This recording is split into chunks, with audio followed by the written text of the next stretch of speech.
Saya mengambil tema jangan takut berada di padang gurun. Itu kita baca dalam Mazmur pasal 63.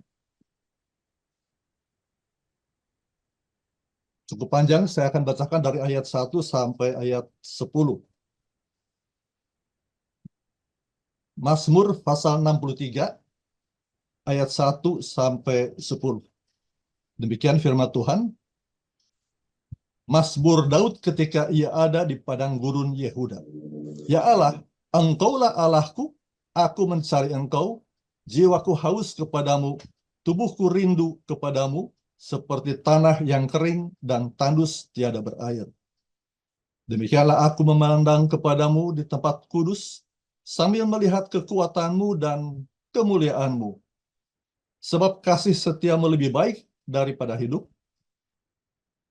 Bibirku hanya akan memegahkan Engkau. Demikianlah aku mau memuji Engkau seumur hidupku dan menaikkan tanganku demi namamu, seperti dengan lemak dan sumsum jiwaku dikenyangkan, dan dengan bibir yang bersorak-sorai mulutku memuji-muji. Apabila aku ingat kepadamu di tempat tidurku, merenungkan Engkau sepanjang kawal malam. Sungguh, Engkau telah menjadi pertolonganku, dan dalam naungan sayapmu aku bersorak-sorai. Jiwaku melekat kepadamu, tangan kananmu menopang aku. Tetapi orang-orang yang berikhtiar mencabut nyawaku akan masuk ke bagian bumi yang paling bawah. Demikian perenungan firman Tuhan. Dan saudara-saudara sekalian, tahun 2012 gereja kami mengadakan pilgrim tour ke Israel. Kita ada kira-kira 39 orang. Nah, kemudian setelah waktu yang ditentukan kami berangkat ke sana dengan singkat, dan perjalanan yang panjang kami sampai di Israel. Waktu itu masih ada di Mesir, ya. Di Mesir, dan kami melihat pemandangan-pemandangan di sana sepanjang perjalanan dengan bis itu serba coklat begitu ya. Seperti padang pasir, bangunan-bangunannya pun coklat. Saya pikir, wah, monoton banget ya, monoton banget. Kemudian dari situ kami masuk ke gereja sampah yang luar biasa. Wah, itu betul-betul Tuhan membentuk satu gereja yang luar biasa, dari batu karang yang begitu besar, dari gunungnya dipindahkan, sehingga akhirnya menjadi gereja yang indah sekali. Dan kemudian dari Mesir kami ke Palestina. Sama, pemandangannya begitu coklat semua. Sama dengan pasir-pasir. Dan kami melewati beberapa gurun, dan akhirnya masuklah kita ke Israel. Di situ luar biasanya, berbanding 180 derajat. Begitu masuk ke daerah Israel, semuanya hijau, semuanya rindang dengan banyak pohon. Maka hati kita itu sungguh-sungguh bersyukur. Wah, luar biasa. Israel yang juga sebetulnya banyak padang pasir, tetapi mereka berhasil membuat penghijauan yang indah sekali. Dan itu ditiru oleh orang-orang sampai ke beberapa negara-negara. Cara pengairannya, termasuk kepada almarhum Pak eh, menedak saya hilang namanya.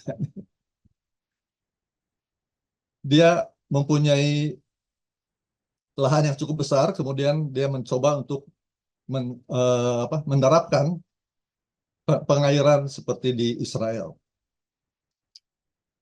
Nah, Bapak Ibu dan saudara-saudara sekalian, berbicara mengenai perjalanan kami, maka satu saat kita sampai di uh, Gunung Sinai. Malamnya kami naik ke atas. Saya tidak sampai ke paling atas karena begitu dingin. Dan juga saya bersama dengan seorang kawan yang kakinya sedikit bermasalah.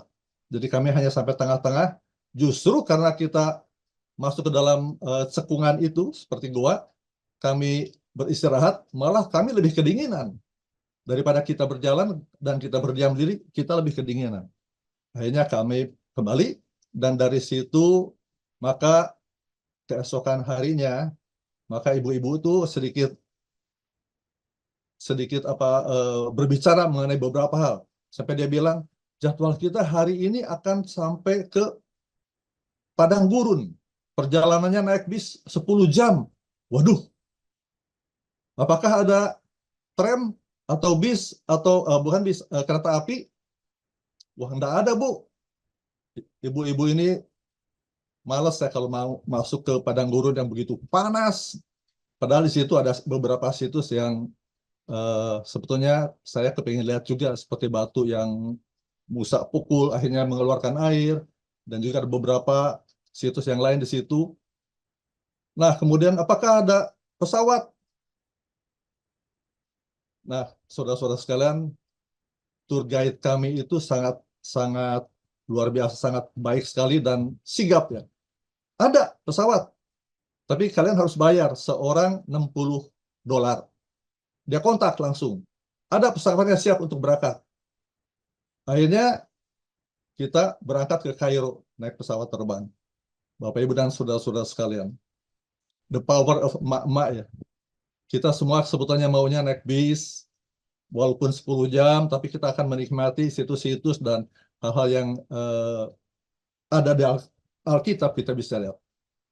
Di padang gurun yang berbatu-batu dan yang menyeramkan, tetapi akhirnya the power of emak-emak itu akhirnya mengalahkan semuanya. Akhirnya kita sampai, dan sungguh tour guide kita itu luar biasa. Dalam perjalanan dia langsung telepon ke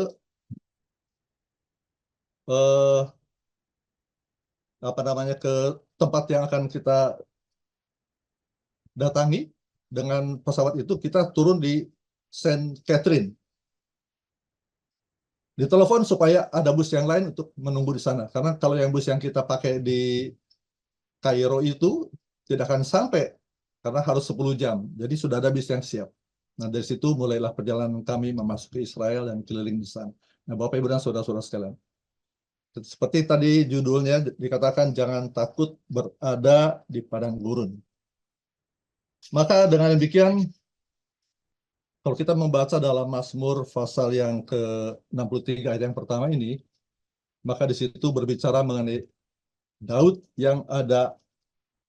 Kita baca Mazmur 63 ayat 1, Mazmur Daud ketika ia ada di padang gurun Yehuda. Nah, ternyata mengapa Daud ada di padang gurun Yehuda? Ternyata dia itu sedang dikejar-kejar oleh Saul. Mengapa dia dikejar-kejar oleh Saul? Nah, ketika dia menjadi seorang anak muda yang tidak diperhitungkan, tetapi dia kemudian bisa mengalahkan Goliat.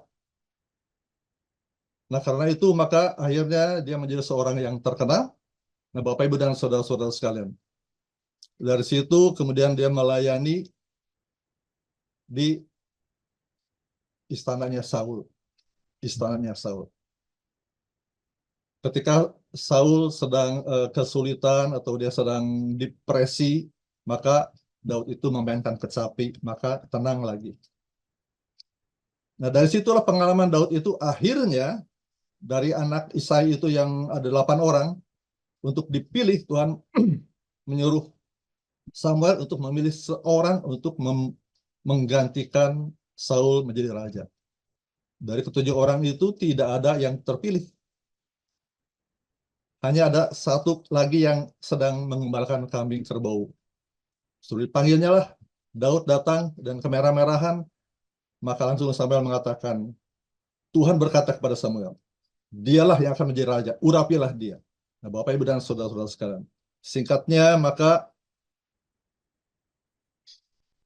akhirnya Daud di situ mulai melakukan pekerjaan yang sudah Tuhan tentukan kepadanya. Dia belum menjadi raja, tetapi dia sudah diurapi. Dan kemudian dalam tiap-tiap peperangan, Daud itu mengalahkan banyak orang. Selalu mendapatkan kemenangan demi kemenangan. Begitu luar biasa, namanya langsung melejit, sehingga akhirnya dia dipuja-puja oleh banyak orang. Dan kemudian dikatakan dalam firman Tuhan, di situ ada banyak perempuan-perempuan di sekitar situ berdatangan dan kemudian menyanyikan dan berseru, mengatakan bahwa Saul mengalahkan beribu-ribu, tetapi Daud mengalahkan berlaksa-laksa. Terus kata-kata itu diucapkan sebagai satu pujian. Sebetulnya pujiannya kepada Saul, tapi kan Daudnya mengalahkan berlaksa-laksa, sedangkan Saul hanya beribu-ribu. Ketika Saul mendengar itu, dia menjadi marah, dan marahnya marah luar biasa. Sampai dia dipikirkan terus-menerus, kenapa katanya jadi Daud, orang yang masih muda itu yang dieluk-elukan. Kemarahannya itu akhirnya benih yang ada dalam kemarahannya itu membuat dia ingin membunuh Daud. Nah, itu dilaksanakan ya. Maka dikejarnya lah Daud. Maka saya ada mencatat di sini perjalanan dari Daud itu. Bayangkan ketika dia dikejar-kejar oleh Saul, dia harus memasuki beberapa tempat yang berganti-ganti. Bentar, saya cari dulu nih catatannya.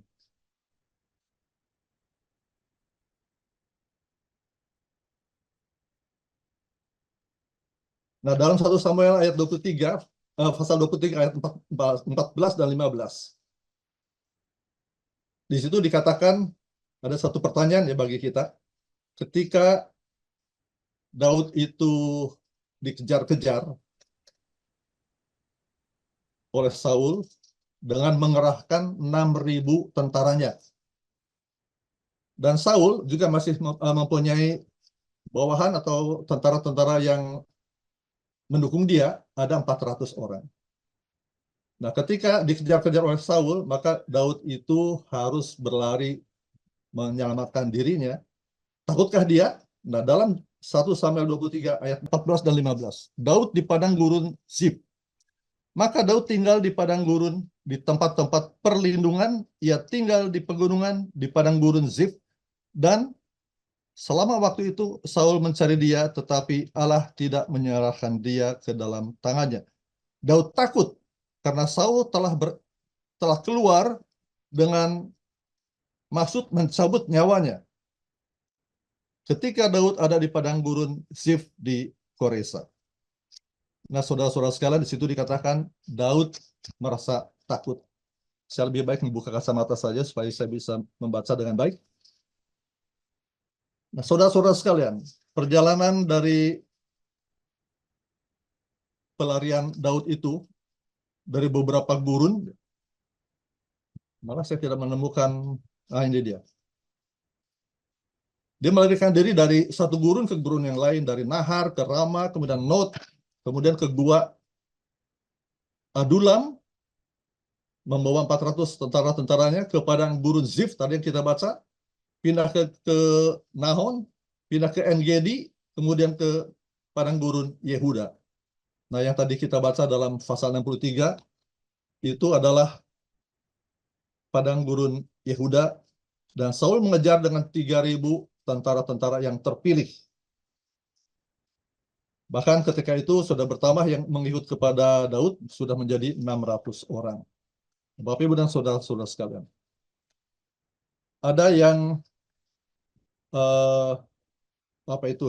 yang mengatakan di dalam pencariannya bahwa pelarian Daud dari Saul itu sampai selama 13 tahun dari gurun ke gurun. Kita bisa bayangkan ya, 13 tahun dari gurun dan gurun. Ini para emak-emak aja cuma lewat ke itu 10 jam sudah malas ya, sudah ngapain lah, panas, berbatu-batu. Ketika mertua saya ke Israel juga, saya tanya, Mam, gimana tuh di Israel? Wah, watu wungkul katanya. Karena memang padang pasir, batu-batu, malah kalau kita membaca Yehuda itu disebutkan bukan saja berbatu-batu, tapi juga ada bukit-bukit, juga ada jurang yang dalam, maka juga ada berlubang-lubang, gua-gua, segala macam.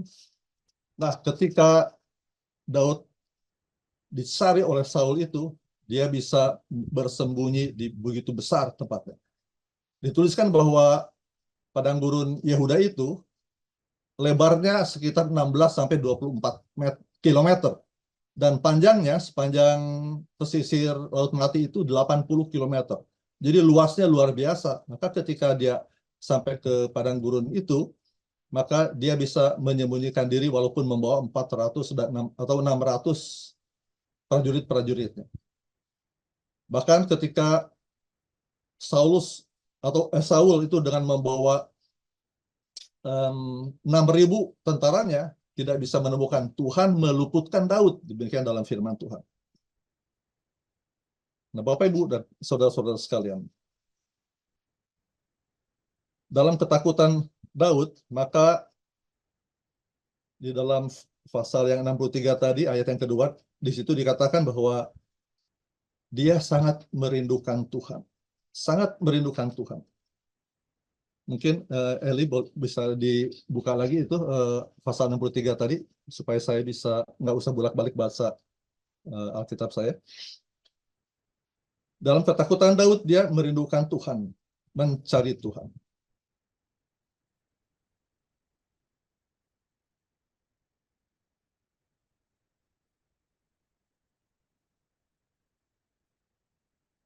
Ya, di situ dikatakan, ya Allah, engkaulah Allahku, aku mencari engkau. Jiwaku haus kepadamu, tubuhku rindu kepadamu, seperti tanah yang kering dan tandus tiada berair. Demikianlah aku memandang kepadamu di tempat kudus, sambil melihat kekuatanmu dan kemuliaanmu. Dalam ketakutan itu, saudara-saudara sekalian, dia memandang kepada Tuhan di tempat yang kudus, sambil melihat kekuatan dan kemuliaannya. Ada dalam bahasa Inggris yang lain dikatakan to see again your power and your glory. To see again, jadi ingin melihat lagi. Kenapa dia ingin melihat lagi? Karena dia sudah mengalami kekuatan dan kemuliaan Tuhan di dalam perjalanan hidupnya. Maka ketika dia berada dalam ketakutan di padang gurun itu pun, dia ingin lagi melihat kekuatan Tuhan dan kemuliaannya dengan memandang kepada Tuhan di tempat yang kudus. Ayat selanjutnya, yang bagian kedua itu kita lihat di dalam ketakutan Daud itu dia memandang. Yang pertama tadi rindu, sangat merindukan Tuhan seperti tanah yang kering dan tandus tiada berair. Nah, untuk itu maka dia akan selalu memandang hanya kepada Tuhan saja, tempat pertolongan dan perlindungan. Bagian kedua dalam ketakutan Daud, ia memandang kepada Tuhan di tempat kudus sambil melihat kekuatan dan kemuliaan Tuhan tadi, dan memandang Tuhan sambil menyanyikan pujian seumur hidup dikatakan. Sebab kasih setiamu lebih baik daripada hidup, bibirku akan memegahkan engkau. Demikianlah aku mau memuji engkau seumur hidupku dan menaikkan tanganku demi namamu. Seperti dengan lemak sumsum jiwaku dikenyangkan dan dengan bibir yang bersorak-sorai mulutku memuji-muji. Ini sepertinya ayatnya berbeda nih nomornya ya. Nggak masalah. Nah kemudian Bapak Ibu dan Saudara, dalam ketakutan Daud itu dia memuji-muji Tuhan. Itu satu hal yang sangat penting. Ketika kita memuji Tuhan, bahkan mengangkat tangannya, maka Daud itu sungguh-sungguh sangat berserah kepada Tuhan. Karena dia tahu bahwa kekuatan dan kemuliaannya itulah yang mampu untuk memberikan kekuatan juga kepada Daud sepanjang pelariannya dikejar-kejar oleh Saul. Kemudian dalam ketakutan Daud, dia juga belajar merenungkan Tuhan.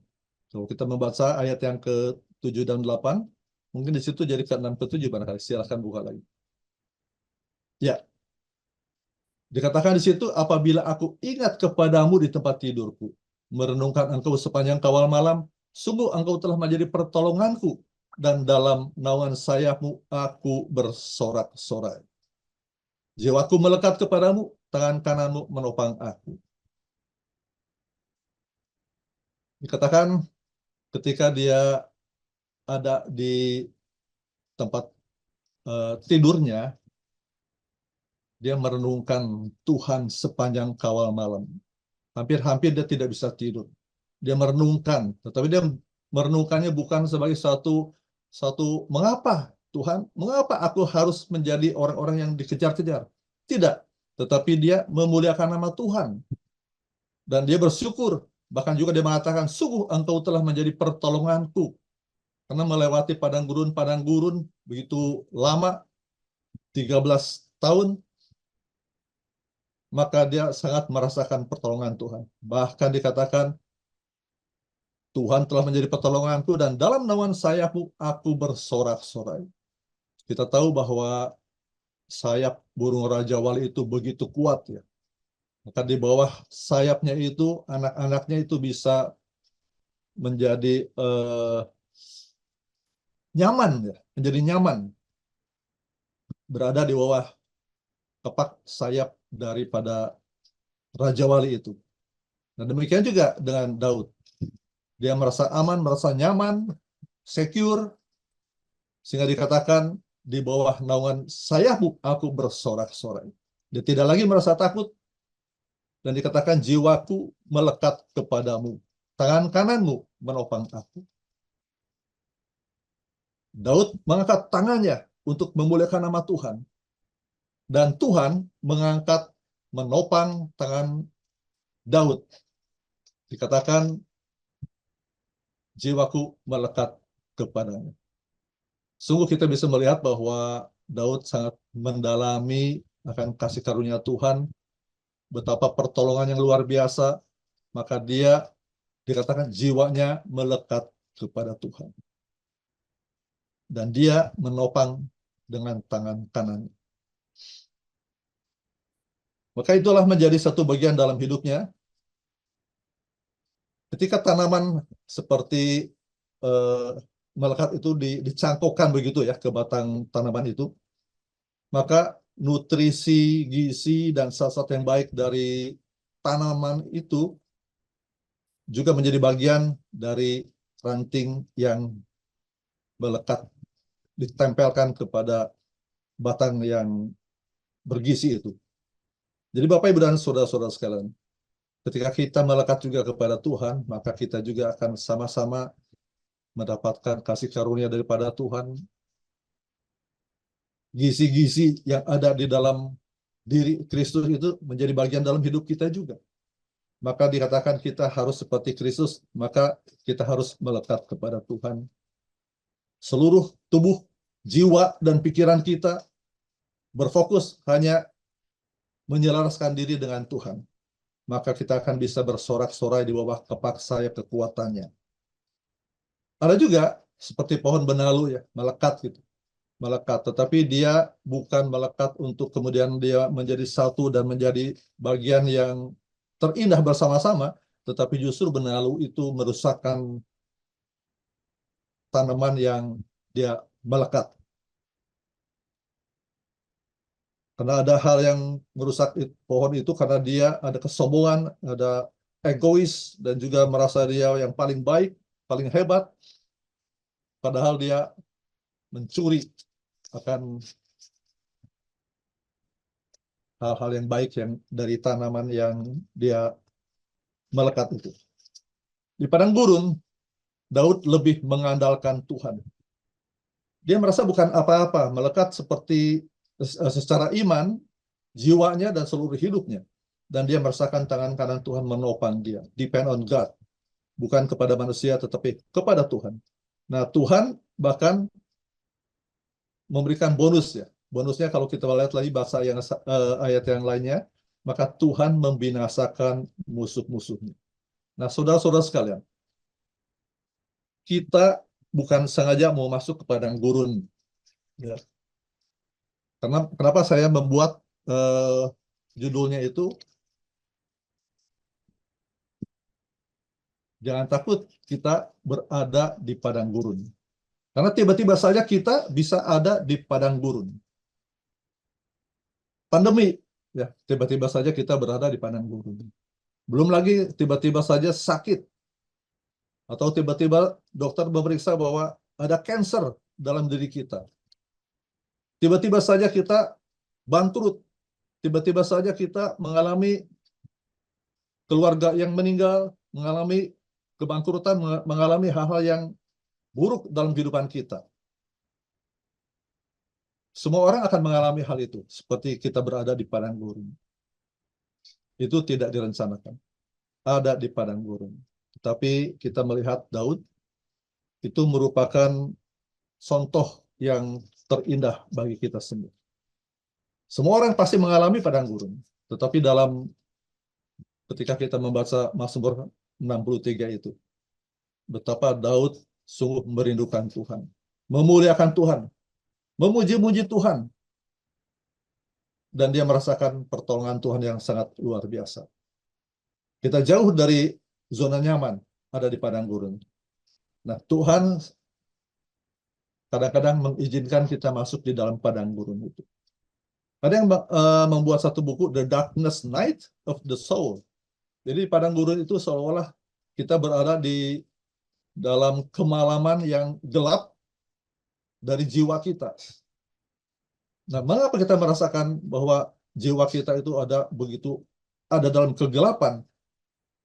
Karena kita tidak mengandalkan kepada Tuhan. Kita tidak menyerahkan diri kita kepada Tuhan. Maka kita merasa gelap, kita merasa benar-benar orang yang terbuang. Tetapi ketika kita berharap kepada Tuhan, maka walaupun di padang gurun, kita terus memandang kepada Yesus. Karena dia seorang yang tidak berdosa.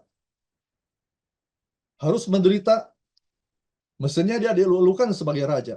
Tetapi Yesus justru dihina, disiksa, dianiaya. Sepanjang Via Dolorosa, perjalanan memikul salib itu, betapa berat sekali. Dan dia rela dengan taat menjalankan perintah yang Bapa berikan kepada dia. Dia melaksanakannya, walaupun kalau bisa dia katakan, jauhkanlah cawan ini daripadaku, tetapi kehendakmu yang jadi. Maka dengan setia, Yesus mengerjakan semuanya sampai darah yang terakhir di salib. Bapak Ibu dan saudara-saudara sekalian, di padang gurun itu justru kita diproses. Maka kita lebih mengerti dalam pencarian identitas kita. Siapa kita? Kita lebih mengerti. Seperti Daud, dia lebih mengerti identitas dia. Dia seorang yang telah dipilih jadi raja. Nah, kita juga, identitas kita tuh anak raja. Kemudian karakter kita juga Tuhan bentuk. Dibentuk sangat luar biasa. Karakter kita yang tadinya mungkin karakter yang tidak baik, tetapi ketika berada di padang gurun, kita mengalami hal-hal yang menakutkan, hal-hal yang begitu berat bagi kita, justru kita dibentuk untuk lebih kuat di situ. Kemudian juga reforming heart. Jadi hati kita itu juga Tuhan bentuk juga di sana. Hati kita diubahkan. Hati kita menjadi penuh dengan kasih. Bahkan Roh Kudus terus ada ayat yang memperbaharui hati kita senantiasa. Nah, itulah yang kasih karunia Tuhan melalui Roh Kudusnya juga, selalu Roh Kudus itu memperbaharui hati dan pikiran kita sepanjang perjalanan kita. Ketika kita memang melekat kepada Tuhan. Kalau kita tidak melekat kepada Tuhan, maka kita tidak akan merasakan hati yang diperbaharui. Pengalaman-pengalaman yang buruk justru menguatkan kita. Kita menjadi lebih mengatasi segala kesulitan. Jadi setiap masalah, di firman Tuhan juga ada dikatakan bahwa tiap hari akan ada masalah. Tetapi ketika kita menghadapi masalah demi masalah, makin lama mungkin masalah lebih besar lagi, yang kita tidak bayangkan, justru ketika kita melewatinya, kita naik ke jenjang yang lebih tinggi. Jangan mudah menyerah. Karena di sana itu sudah Tuhan sediakan yang terbaik bagi hidup kita. Teruslah taat dan setia, terus siap untuk dibentuk Tuhan, dan pandang Tuhan senantiasa dan pujilah Dia dan muliakanlah Dia. Amin. Jangan putus harap. Terus bertahan, endurance ya, bertahan. Saya melihat itu balap mobil Le Mans yang tiap tahun diadakan. Itu lemas itu 24 jam. Jadi yang cari di situ adalah ketahanan, bukan saja ketahanan mobilnya, tetapi ketahanan supirnya itu, pengendaranya itu. Maka bayangkan saja, balap ya, bukan santai-santai, balap mobil dari pagi sampai malam, sampai pagi lagi 24 jam. Itu memerlukan ketahanan yang luar biasa. Nah, ketika kita memasuki padang gurun itu, maka kita justru di proses Tuhan mengalami hal-hal yang berat itu. Kalau kita bertahan, maka di balik itu Tuhan punya rencana yang indah bagi kita masing-masing. Terakhir, hidup Daud itu mencerminkan kehidupan Kristus. Daud ketika baru diurapi jadi raja, dia langsung masuk padang gurun. Padang gurun kemudian tadi kita sudah baca dalam pasal 63 tersebut, 13 tahun dia di padang gurun. Saya sempat bertanya kepada gembala saya, Pak, saya tidak menemukan bahwa Daud itu ada 13 tahun di padang gurun. Dari mana, Pak? Nah, kemudian Pak Gembala itu mengatakan, itu hanya tafsiran. Mungkin dia dihitung dari Daud itu oleh Samuel diurapi akan menjadi raja, kemudian sampai dia akhirnya menjadi raja juga lepas dari padang gurun itu. Nah, mungkin diatur, dicari waktunya, ya kira-kira 13 tahun seperti itu. Bapak, Ibu, dan saudara-saudara sekalian, demikian juga dengan Yesus. Yesus baru saja dia dibaptiskan oleh Yohanes, sudah dibawa ke padang gurun oleh iblis. Dia berpuasa 40 hari 40 malam. Nah, ketika lapar, maka mulailah iblis itu menggoda. Ketika saya membaca ini, sepertinya ini seperti ada teleport ya, teleport. Saya lihat di sini, mana itu? Matius 1 ayat 4. Matius 4 ayat 1. Maka iblis itu membawa Yesus ke padang gurun. Membawa ke padang gurun, kemudian dikatakan, itu kamu kan lapar nih puasa. Dikatakan Yesus lapar. Jadikan batu itu roti. Tapi Yesus mengatakan manusia tidak hidup hanya oleh roti, tetapi oleh karena kasih karunia Tuhan. Kemudian dikatakan lagi, tiba-tiba saja sudah ada di kota suci, di bubungan bait Allah. Jadi sepertinya teleport gitu ya, langsung pindah, iblis membawa dia. Jatuhkanlah dirimu, maka pasti engkau akan ditopang atau ditangkap oleh para malaikat yang menolong kamu. Dan kemudian yang ketiga, bawa lagi ke gunung yang tinggi. Iblis membawa ke gunung tinggi. Lihatlah sepanjang sekelilingmu. Semua yang ada di situ, kota-kota dan segala sesuatunya akan menjadi milikmu. Asal engkau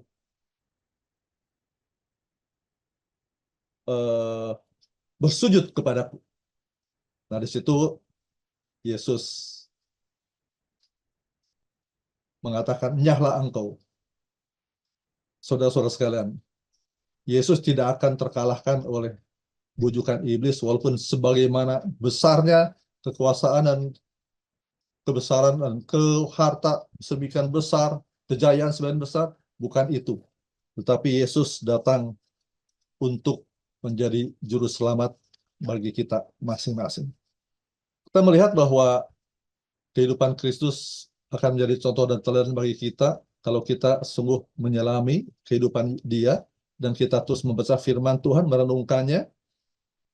Dan di situ dalam Alkitab dikatakan nama Yesus tertulis 990 kali, ada yang menghitung ya, rajin dia. 990 kali. Dan nama Daud tertulis 983 kali.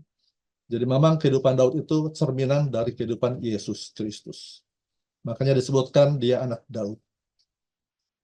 Bapak, Ibu, dan saudara-saudara sekalian, ketika kita berada di padang gurun, jangan takut.